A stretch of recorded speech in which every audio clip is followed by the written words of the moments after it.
मेरा नाम रीमा है। मैं एक आम लड़की थी जिसे स्कूल जाना, पढ़ाई करना और दोस्तों के साथ खेलना पसंद था। लेकिन एक दिन मेरी जिंदगी हमेशा के लिए बदल गई। आज मैं अपनी कहानी खुद आपको सुनाने जा रही हूँ। मैं 9वीं कक्षा की छात्रा थी। मेरे माता पिता ने मुझे एक प्रतिष्ठित स्कूल में दाखिला दिलाया था, जहाँ अनुशासन और शिक्षा को सर्वोपरि रखा जाता था। मेरे गणित शिक्षक अखिल सर स्कूल के सबसे अनुभवी शिक्षकों में से एक थे।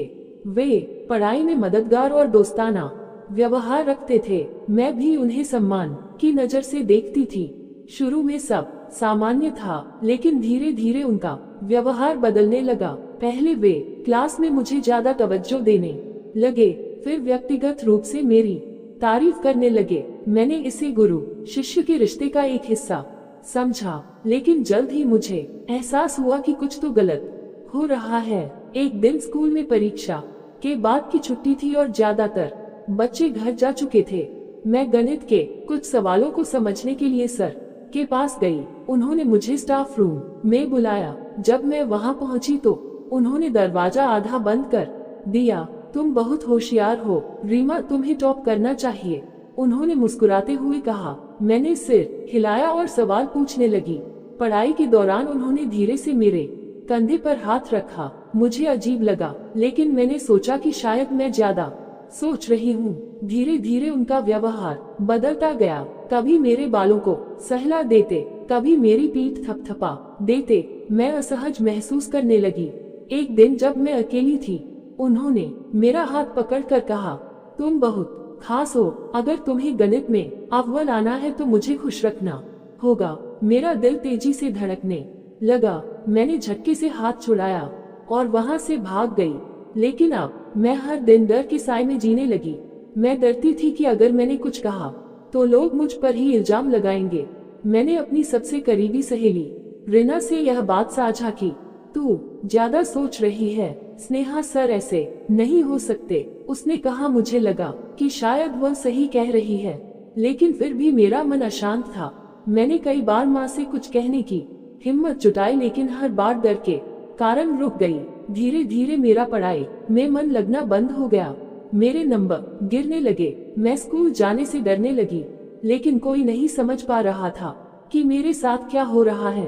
एक दिन उन्होंने मुझे स्टाफ रूम में बुलाया। मैं पहले से ही घबराई हुई थी। जब मैंने देखा स्टाफ रूम में केवल अखिल सर हैं, तो मेरी घबराहट और बढ़ गई। लेकिन मैंने सोचा कि शायद इस बार सब ठीक होगा। जैसे ही मैं अंदर गई, उन्होंने दरवाजा बंद कर दिया और मुझे अपने पास एक बेंच पर बैठने को कहा।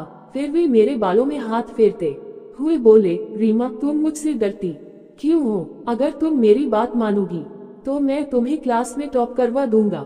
मैंने कहा, सर मुझे जाने दीजिए। पर उन्होंने मेरी हाथ पकड़कर मुझे अपनी ओर खींच लिया और अपनी बाहों में भर लिया। मैंने छुड़ाने की बहुत कोशिश की, लेकिन उनकी पकड़ इतनी मजबूत थी कि मैं छुड़ा नहीं पाई। उन्होंने मेरी हाथ पकड़कर मुझे अपनी ओर खींच लिया और अपनी बाहों में भर लिया। मैंने छुड़ाने की बहुत कोशिश की, लेकिन उनकी पकड़ इतनी मजबूत थी कि मैं छुड़ा नहीं पाई।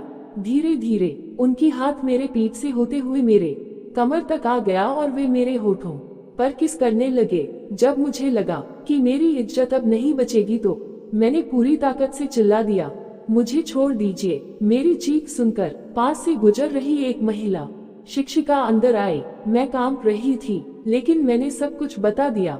मुझे डर था कि लोग मुझ पर यकीन नहीं करेंगे, लेकिन मेरी माँ पापा मेरे साथ खड़े रहे। स्कूल प्रशासन ने तुरंत कार्रवाई की।